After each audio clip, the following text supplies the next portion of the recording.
Telugu viewers, Telugu గురుకు subscribe అవ్వటం వల్ల latest videos మీ mail ద్వారా పొందవచ్చు. ఇక్కడ చూస్తే కనుక వెబ్ డిజైన్ సంబంధించిన ఇంట్రడక్షన్ పార్ట్ ఈరోజు చూద్దాము. అసలు వెబ్సైట్ అంటే ఏంది? వెబ్సైట్ అనేది ఏదైనా కంపెనీ ఉంటే కనుక దాని యొక్క కంపెనీకి సంబంధించిన డీటెయిల్స్ నెట్ ద్వారా ఆన్లైన్ ద్వారా తెలుసుకోవాలంటే కనుక ఈ వెబ్సైట్ అనేది మెయిన్ యూజ్ అవుతూ ఉంటుంది.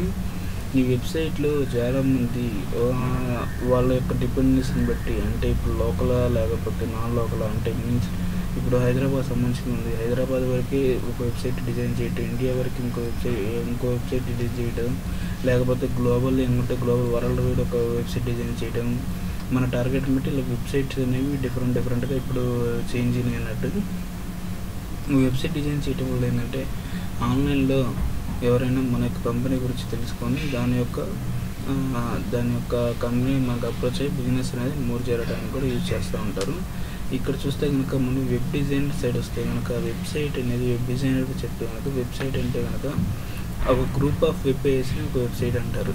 గ్రూప్ ఆఫ్ వెబ్ పేజెస్ అంటే ఏంటంటే కనుక ఇక్కడ చూస్తే కనుక మనకి ఇక్కడ ఉన్నాయి చూడండి, ఇవన్నీ వెబ్ పేజెస్ అన్నట్టు. ఈ ఆటో కంప్లీట్ బటన్ ఇవన్నీ డిఫరెంట్ వెబ్ పేజెస్ అన్నట్టు. ఈ యొక్క గ్రూప్ ఆఫ్ వెబ్ పేజెస్ని మనం కలిపి వెబ్సైట్ అని అంటారు. ఇక్కడ ఈ యొక్క గ్రూప్ ఆఫ్ వెబ్ పేజెస్ కలవటం ద్వారా ఒక వెబ్సైట్ అనేది మనకు తయారవుతూ ఉంది. నెక్స్ట్ వచ్చేసరికి వెబ్సైట్ టైప్స్ ఏంటో చూద్దాం. వెబ్సైట్ టైప్స్ వచ్చేసరికి మెయిన్గా స్టాటిక్, డైనమిక్ వెబ్సైట్ అంటే స్టాటిక్ అంటే కనుక కొన్ని యూజర్ ఇంటరాక్షన్ లేకుండా ఓన్లీ మన యొక్క డేటాని, మన కంపెనీ యొక్క డేటాని పెట్టేదాన్ని స్టాటిక్ డేటా అంటారు. యూజర్ ఇంటరాక్షన్ అంటే కనుక ఇక్కడ చూస్తే డైనమిక్ వెబ్సైట్లో మీకు అర్థమవుతుంది. ఇక్కడ చూస్తే సైన్ ఇన్ అని అడుగుతుంది. సైన్ ఇన్ అని అడుగుతుంది కాబట్టి ఇక సైన్ ఇన్లో మన యొక్క డేటాని మనం ఎంటర్ చేస్తాం. మన యొక్క డేటాని స్టోర్ చేసుకొని యూజర్ ఇంటరాక్షన్ అవుతుంది అన్నట్టు. ఇక్కడ మన యొక్క డేటాని ఎంటర్ చేస్తాం, మనం యూజర్ అన్నట్టు మన యొక్క డేటాని వాళ్ళకి ఇస్తూ ఉన్నాము. ఇలా యూజర్ ఇంటరాక్షన్ జరుగుతుంది కాబట్టి దీన్నే మనము డైనమిక్ వెబ్సైట్ అని కూడా చెప్పుకోవచ్చు. యూజర్ ఇంటరాక్షన్ లేని స్టాటిక్ వెబ్సైట్గా చెప్పుకోవచ్చు. నెక్స్ట్ వచ్చేసరికి ఈ యొక్క స్టాటిక్ వెబ్సైట్లో వచ్చరికి స్మాల్ బిజినెస్, స్మాల్ కంపెనీస్ వీటిని ప్రిఫర్ చేస్తూ ఉంటారు. వీటికి మెయింటెనెన్స్ కూడా తక్కువ ఉంటుంది.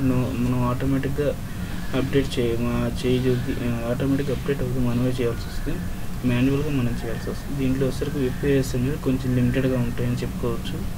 నెక్స్ట్ వచ్చేసరికి కనుక డైనమిక్ వెబ్సైట్ చూస్తే కనుక కాంటెంట్, కంపెనీ యొక్క ఇన్ఫర్మేషన్, ఇక్కడ వస్తే కనుక క్లయింట్ ఎలా కావాలనుకుంటే అలాగా తన యొక్క బిజినెస్ టైప్ని బట్టి మనము number of pages, image, content అని వీటిని పెట్టుకోవచ్చు. యూజర్ ఇంటరాక్షన్ కూడా బాగా ఉంటుంది ఈ డైనమిక్ వెబ్సైట్లో. నెక్స్ట్ వచ్చేసరికి కనుక మనము డిజైనరు, వెబ్ డెవలపర్ స్కిల్స్ ఏంటో చూద్దాము. ఈ యొక్క డైనమిక్ వెబ్సైట్ క్రియేట్ చేయడానికి మనకి ఈ రిక్వైర్మెంట్ ఉంటుంది. ఈ స్టాటిక్ వెబ్సైట్కి క్రియేట్ చేయడానికి ఇవి ఉంటాయి. నెక్స్ట్ వచ్చేసరికి వెబ్ డిజైనర్ స్కిల్స్ ఏంటో చూద్దాము. డిజైనర్ అంటే కనుక ఫ్రంట్ ఎండ్ చేసేవన్నట్టు. ఫ్రంట్ ఎండ్ అంటే కనుక ఈ యొక్క మెయిన్ మనకు అపీరెన్స్ కనిపిస్తూ ఉంది చూడండి. ఈ యొక్క లుకింగ్, ఫీల్ ఇవన్నీ కూడా టెంప్లెట్ ఇవన్నీ కూడా డిజైనర్ పార్ట్ అని చెప్పుకోవచ్చు.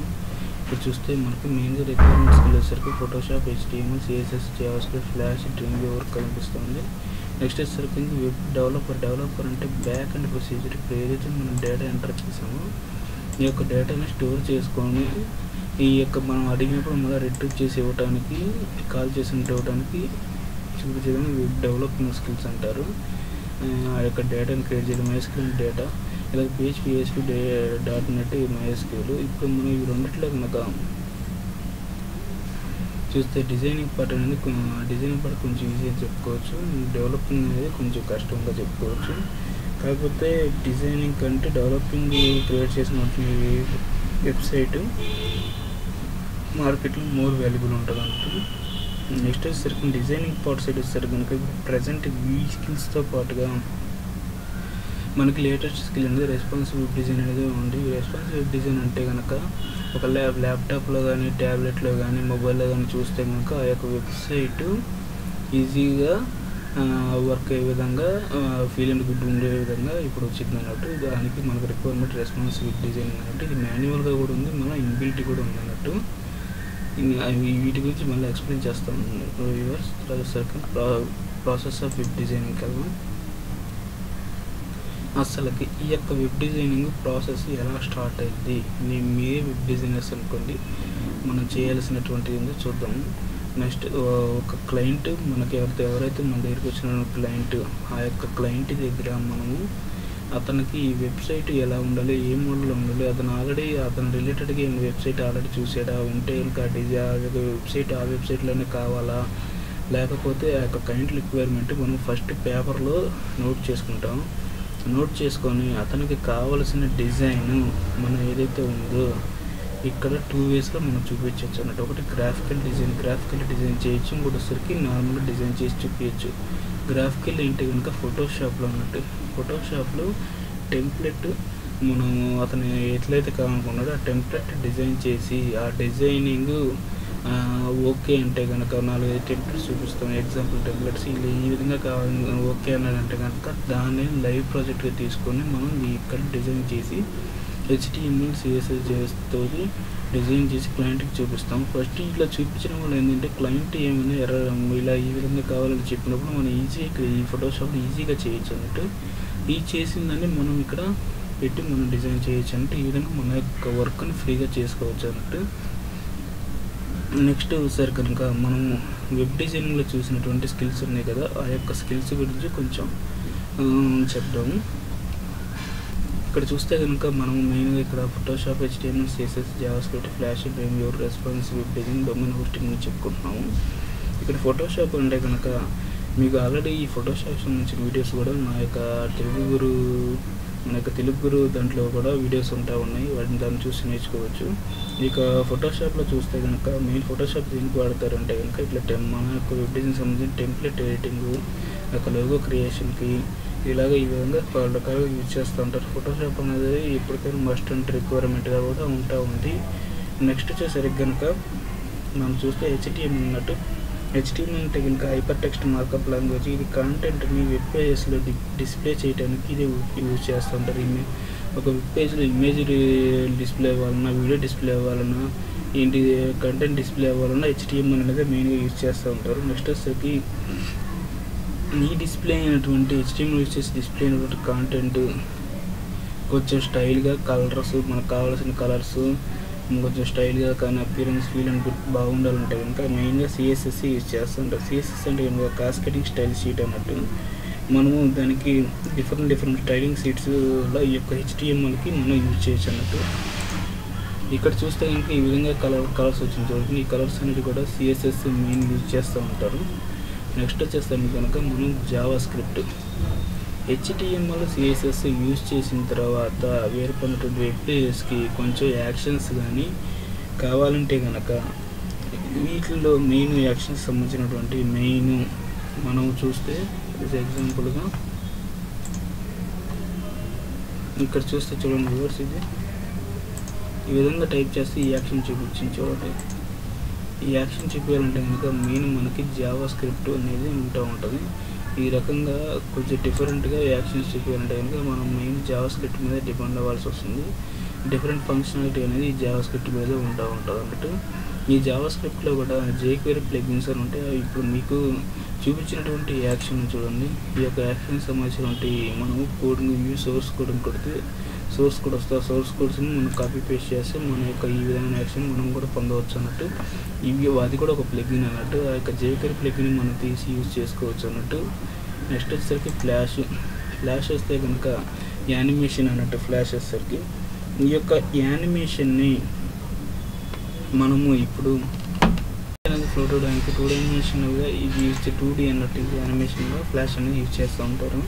నెక్స్ట్ వచ్చేసరికి డ్రీమ్వీవర్లో ఒక్కసారి మనం HTML, CSS యూజ్ చేసుకొని డ్రాగ్ అండ్ డ్రాప్ ద్వారా కూడా మనం ఏంటంటే మనకు కావాల్సినటువంటి టెంప్లెట్ అనేది డిజైన్ చేసుకోవచ్చు ఈజీగా.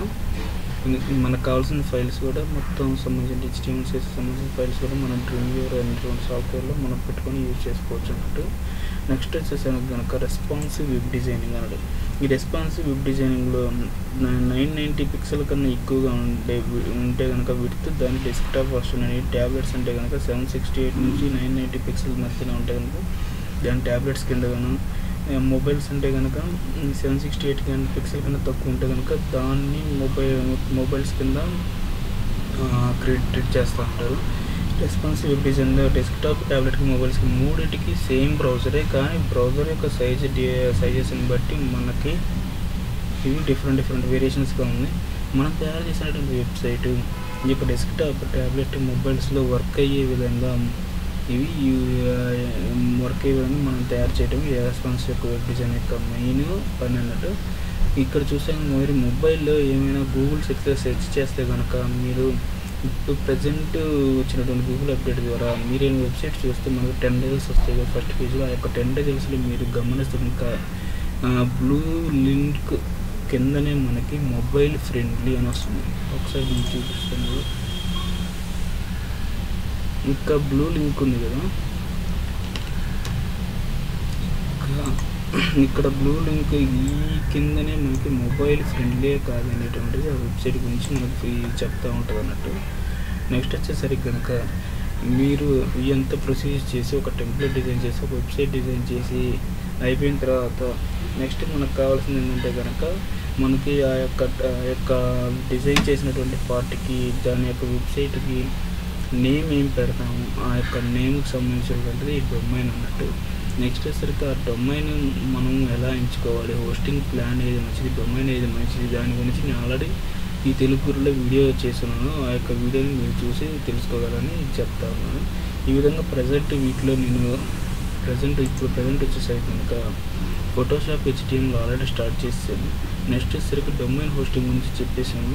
ప్రజెంట్ రిమైనింగ్ అనేవి కూడా నేను కవర్ చేసి కంప్లీట్ ఈ యొక్క వీడియోస్ ద్వారా మీరు వెబ్ డిజైనర్గా అయ్యే విధంగా నేను మ్యాక్సిమం హెల్ప్ చేస్తానని చెప్తాను. Thank you for watching yours.